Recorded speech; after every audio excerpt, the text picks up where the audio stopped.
சின்ன மருமகள்ல அடுத்து என்ன நடக்க போகுது அப்படின்னு பார்த்தீங்கன்னா, அப்புறம் பார்த்தா எல்லாருமே ரொம்பவே சிறப்பாக தீபாவளியை கொண்டாடிக்கிட்டு இருக்காங்க. அப்புறம் அடுத்ததா தமிழும் சேதுவும் சேர்ந்து டான்ஸ் ஆடுறாங்க. அப்பத்தான் வந்து சொல்லவும் சேதுவால் தட்டவே முடியலை. ரெண்டு பேருமே சேர்ந்து டான்ஸ் ஆடிக்கிட்டு இருக்காங்க. நல்லபடியாக ரெண்டு பேரும் ஆடி முடிச்சதுக்கப்புறம் அப்பத்தான் வந்து இந்த போட்டியோட வெற்றியாளர் யாருன்னு சொல்கிறேன் வாங்க அப்படின்னு சொல்லும்போது, இங்கிட்ட பார்த்தா அந்த சாவித்ரி, தாமரை, சித்ரா எல்லாம் ஆர்வமாக உட்காந்துருக்குங்க. அம்மா 1,00,000 ரூபாம்மா, அம்மாச்சி நமக்கு 1,00,000 ரூபா கொடுக்க போகுது. அது என்ன பண்ண போதோ தெரியல, அது யாருக்கு கொடுக்க போகுதுன்னு தெரியலம்மா அப்படின்னு சொல்லிட்டு நினச்சிக்கிட்டு இருக்குங்க. அப்புறம் பார்த்தா ஆப்பத்தா வந்து இந்த மாதிரி வாசிக்கிறாங்க. தமிழ் தான் இந்த போட்டியோட வின்னர் அப்படின்னு சொல்லிட்டு தமிழுக்கு கை தட்டி அப்பத்தா வரவேற்கிறாங்க. தமிழ் அப்படியே ஆச்சரியமாக நிற்கிறாங்க. சேதுவும் தமிழும் சேர்ந்து அப்பத்தா கிட்ட போகவும் அப்பத்தா சொல்கிறாங்க, இந்தாடி புடி பணத்தை வச்சுக்க அப்படின்னு சொல்லிட்டு அப்பத்தா வந்து தமிழ் கையில் 1,00,000 ரூபாயை கொடுக்குறாங்க. உடனே தமிழ் வந்துட்டு, அம்மாச்சி எனக்கு இதெல்லாம் வேண்டாம் அம்மாச்சி, நான் இந்த தீபாவளியை உங்களோட நல்லா சந்தோஷமாக கொண்டாடலான்னு தான் வந்தேன், மற்றபடி எனக்கு பரிசெல்லாம் வேண்டாம் அப்படின்னு சொல்லிட்டு இங்கே தமிழ் சொல்லவும் அப்பத்தா சொல்கிறாங்க, அடியே நான் ஒன்றும் உனக்கு சும்மா 1,00,000 ரூபாயை தூக்கி கொடுக்கல, இந்தா நீ போட்டியில் ஜெயிச்சதுக்கான பரிசு தான் இது அப்படின்னு சொல்லிட்டு அப்பத்தா தமிழ் கையில் 1,00,000 ரூபாயை கொடுக்குறாங்க. இதை பார்த்துட்டு சாவித்திரி வந்து, அம்மா என்னம்மா அவ கையில் 1,00,000 ரூபாய் தூக்கி கொடுக்குற, அவ நல்லா ஆடினாளா, நாங்கள் தானே நல்லா ஆடணும், உன் பெத்த மகளை விட்டுவிட்டு, அது மட்டும் இல்லாமல் இந்த வீட்டோட மருமக எல்லாருமே நல்லா தானே ஆடினாங்க, அண்ணன் நல்லா ஆடினாரு, அவங்களெல்லாம் விட்டுவிட்டு நீ என்னடானா அந்த தமிழ்ச்செல்விக்கு போய் ரூபாயை கொடுக்குற அப்படின்னு சொல்லும்போது, அடியே எனக்கு எல்லாம் தெரியும், உன் வேலையை பார்த்துக்கிட்டு போடி, நீ நல்லா தான் ஆடுன, ஆனாலும் அவள் வயிற்றுல பிள்ளைய வச்சுக்கிட்டு ஆடுனால, அதனால அவளுக்கு தான் அந்த ரூபா அப்படின்னு சொல்லிட்டு அப்பத்தான் வந்து தமிழுக்கு வந்து 1,00,000 ரூபாயை கொடுக்குறாங்க. இதை பார்த்துட்டு சாவித்திரி, தாமரை வயிறு எரிஞ்சு நிற்கிதுங்க. அப்புறம் அப்பத்தான் சொல்கிறாங்க, வாங்கடி வெடி போடுவோம், பட்டாசு வெடிக்கணும்ல, தீபாவளினாலே பட்டாசு தாண்டி, வாங்க நம்ம எல்லாருமா சேர்ந்து வெடி வெடிப்போம் அப்படின்னு சொல்லிட்டு எல்லாரும் வெளியே போகிறாங்க. ஒரு பக்கம் சாவித்திரி, சித்ரா எல்லாம் வெடி வெடிச்சுக்கிட்டு இருக்குங்க. அப்புறம் பார்த்தா தாமரையும் வெடி வெடிச்சுக்கிட்டு இருக்கு. தமிழும் வர்றாங்க. தமிழே பார்த்து கவனமாக இருடி, வெடி ஏதாவது மேலே கீழே பற்ற போகுது அப்படின்னு சொல்லிட்டு அப்பத்தான் சொல்கிறாங்க. சரிங்க மச்சி நான் பார்த்து தான் வெடிக்கிறேன் அப்படின்னு சொல்லிட்டு தமிழ் நினச்சிக்கிட்டு இருக்கும்போது, சத்தமான வெடியெல்லாம் வெடிக்காதீங்க அப்படின்னு சொல்லிட்டு சேது வர்றாரு.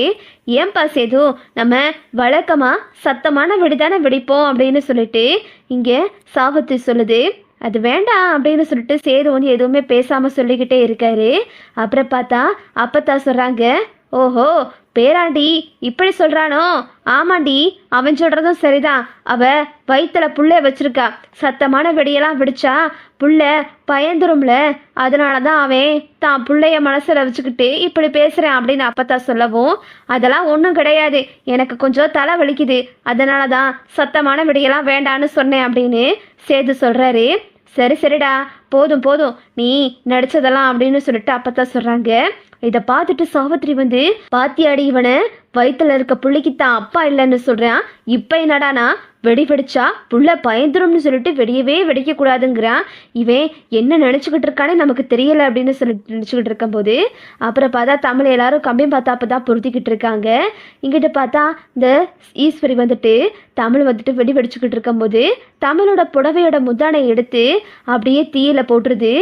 என்ன ஒரு மாதிரி கருகிற வாடை வருதே அப்படின்னு சொல்லிட்டு தமிழ் திரும்பி பார்த்தா அவங்க புடவை தீ பிடிச்சி எரியுது. ஐயோ அம்மாச்சி அப்படின்னு சொல்லிட்டு எல்லாரும் பயந்துடுறாங்க. தமிழ் கத்த ஆரம்பிச்சிடுறாங்க. தமிழ் கத்துறதை கேட்டுட்டு சேது ஓடிடுறாரு. தமிழ் மேலே தண்ணி ஊற்றி சேது வந்துட்டு அந்த தீயை அணைச்சிடுறாரு. நல்லபடியாக வந்துட்டு தமிழை காப்பாற்றிடுறாரு சேது. ஈஸ்வரி வந்து இதை பார்த்துட்டு, ச்சே இன்னும் கொஞ்சம் விட்டுருந்தா இவ உடம்பெல்லாம் கருகி இருக்கும், அவ வயிற்றுலையும் தீ பிடிச்சிருக்கும், என்ன எதுவுமே நடக்காமல் போச்சு அப்படின்னு சொல்லிட்டு சாவித்திரி நினச்சிக்கிட்டு இருக்கு. உடனே ராஜா அவங்க வர்றாரு. என்னம்மா பார்த்து கவனமாக இருக்கிறது இல்லையா, வயிற்றுல குழந்தைய வச்சிருக்க, இப்படியே அசால்ட்டாக இருப்ப அப்படின்னு சொல்லிட்டு தமிழ் மேலே பாசமாகவும் அக்கறையாகவும் சொல்கிறாரு ராஜாங்கம். வாங்க வெடிச்சதெல்லாம் போதும் அப்படின்னு சொல்லிட்டு உள்ளே கூட்டிகிட்டு போகிறாங்க. தமிழுக்கு தண்ணியெல்லாம் கொடுத்து அப்பத்தா வந்து கேட்குறாங்க, ஒன்றும் இல்லடி அப்படின்னு சொல்லிட்டு கேட்கும்போது, எனக்கு ஒன்றும் இல்லாமாச்சு அப்படின்னு சொல்லிட்டு இங்கே அப்பத்தா கிட்ட சொல்லிக்கிட்டு இருக்காங்க. எல்லாரும் வீட்டில் உட்காந்துருக்காங்க. அப்புறம் பார்த்தா திடீர்னு ராஜாங்கத்துக்கு ஒரு ஃபோன் வருது. அதில் கட்சி தலைவியோட அம்மா ஃபோன் பண்ணுறாங்க. நல்லா இருக்கீங்களாம்மா, தலைவர் என்ன பண்ணுறாரு, எல்லாத்துக்கும் தீபாவளி நல்வாழ்த்துக்கள் அப்படின்னு சொல்லும்போது, நல்லபடியாக இருக்காங்க எல்லாரும், தீபாவளி நல்வாழ்த்துக்கள். போன வருஷம் நாங்கள் எல்லாரும் அங்கே இருந்தோம், சிறப்பாக கொண்டாடினோம். இந்த வருஷமும் நாங்கள் சிறப்பாக தீபாவளியை கொண்டாடிக்கிட்டு இருக்கோம். உங்களுக்கு ஒரு முக்கியமான விஷயம் சொல்கிறதுக்காக தான் நான் இப்போ ஃபோன் பண்ணேன். நீங்கள் டிவியில் நியூஸ் போட்டு பாருங்க அப்படின்னு சொல்லும்போது, நியூஸா அப்படின்னு சொல்லிட்டு ராஜவங்க வந்து சொல்கிறாரு. ஆமாம், நீங்கள் நியூஸை போட்டு பார்த்துட்டு எங்கிட்ட அப்புறம் பேசிக்கலாம் அப்படின்னு சொல்லிட்டு இங்கே கட்சி தலைவி அம்மா ஃபோனை வச்சிடறாங்க.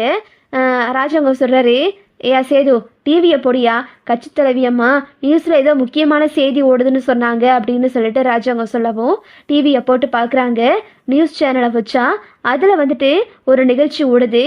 இந்த மாதிரி சிறுமலை கிராமத்தில் இவ்வளோ காலமாக வண்டு தொல்லையில் நாங்கள் கஷ்டப்பட்டுக்கிட்டு இருந்தோம். அந்த வண்டை வந்து எப்படி அழிச்சாங்க அப்படின்னு சொல்லிட்டு ஒரு சிசிடிவி காட்சியை வரத்துறையினர் சார்பாக வந்து வெளியிட்டிருக்காங்க அப்படின்னு அதில் வந்து ஒரு பேட்டியில் சொல்லிக்கிட்டு இருக்காங்க. அந்த சிசிடிவி காட்சியும் டிவியில் ஓடுது.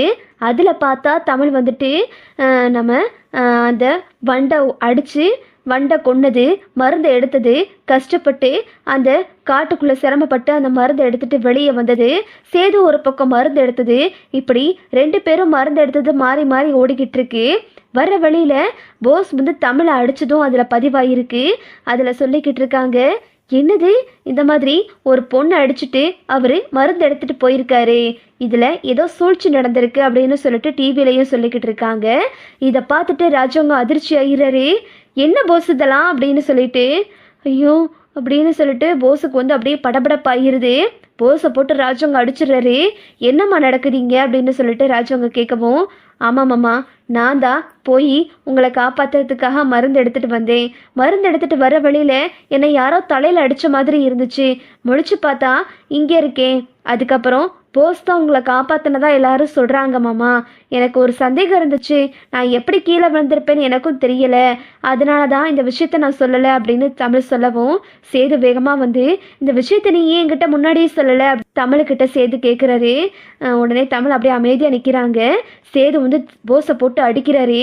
இங்கிட்ட ஈஸ்வரி வந்து பதறுது. ஐயோ சேது விட்டுருப்பா, சேது என் பிள்ளைய விட்டுருப்பா அப்படின்னு கதறுது. சின்னம்மா, நீங்கள் சும்மா இருக்கீங்களா என்ன? எம்பிட பெரிய விஷயத்த பண்ணியிருக்கா. தமிழ்ச்செல்வி கஷ்டப்பட்டு மருந்து எடுத்துகிட்டு வரும்போது இவன் என்னடா தவளையில் அடிச்சுட்டு அவளை அங்கேயே விட்டுட்டு கையில் இருக்க மருந்தை பிடிக்கிட்டு வந்திருக்கான். இவன் நல்ல பேர் வாங்கியிருக்கான் பார்த்தீங்களா? இவனுக்கெல்லாம் என்ன சொன்னாலும் புத்தியே வராது அப்படின்னு சொல்லிட்டு இங்கே அப்பதான் சொல்கிறாங்க. அப்புறம் பார்த்தா ராஜவங்க சொல்கிறாரு, இதில் வேற உன் பிள்ளைக்கு எம்எல்ஏவோட பொண்ணு கேட்குதா, இனிமே கல்யாண பேச்சு அது இதுன்னு எடுத்துகிட்டு வந்தேன், அப்புறம் நடக்கிறதே வேற அப்படின்னு சொல்லிட்டு ஈஸ்வரிய ராஜவங்க சத்தம் போட்டு விட்டுறாரு. அப்புறம் உனக்கெல்லாம் புத்தியே வராதுடா, போடா வெளியே அப்படின்னு சொல்லிட்டு ராஜவங்க வந்து போஸை வந்து அடித்து வெளியே விரட்டி விட்டுறாரு. போஸு வந்துட்டு அந்த இடத்த விட்டு போயிடுறான். தீபாவளி அதுமா தமிழுக்கு வந்து ஒரு நல்ல பேர் கிடச்சிருக்கு ராஜாங்கத்துக்கிட்ட. ராஜாங்க சொல்கிறாரு, சரிம்மா, நீதாம்மா என் குலசாமி, என் உசுரை காப்பாற்றினது நீதான். இது மட்டும் இல்லை, பல தடவை எனக்கு வந்த அவமானங்களையும் உசுரையும் காப்பாற்றிருக்க, நான் இதை என்றைக்குமே மறக்க மாட்டேம்மா அப்படின்னு சொல்லிட்டு ராஜாங்க வந்து தமிழை கையெடுத்து கும்பிட்றாரு. இனிமே நீ இங்கே தாமா இருக்கணும் அப்படின்னு சொல்லிட்டு ராஜாங்க சொல்கிறாரு. சேது வந்துட்டு தமிழுக்கு நன்றி சொல்கிறாரு. இதை பார்த்துட்டு சாவித்திரி வந்து அப்படியே வாயடிச்சு போய் நிற்கிது. அப்புறம் பார்த்தா ராஜாங்க வந்து மோகனா கிட்ட இருந்து கஜானா சாவியை வாங்கி தமிழுக்கிட்ட கொடுக்குறாரு. இந்தாம்மா, இனிமே இதை நீ தான் வச்சுக்கிறணும், இது உன் கையில் தான் இருக்கணும் அப்படின்னு சொல்லிட்டு திரும்பவும் கஜானா சாவியை எடுத்து தமிழ்கிட்ட கொடுத்து ராஜாங்க வந்து தமிழை திரும்பவும் தன்னோட சின்ன மருமகளாக ஏற்றுக்கிறாரு. இதுதான் அடுத்தடுத்து நடக்க போகுது. ஓகே விவோஸ், இந்த வீடியோ உங்களுக்கு பிடிச்சிருந்தா லைக் பண்ணுங்கள், ஷேர் பண்ணுங்கள், மறக்காமல் நம்ம சேனலை சப்ஸ்கிரைப் பண்ணிக்கோங்க. தேங்க்ஸ் ஃபார் வாட்சிங்.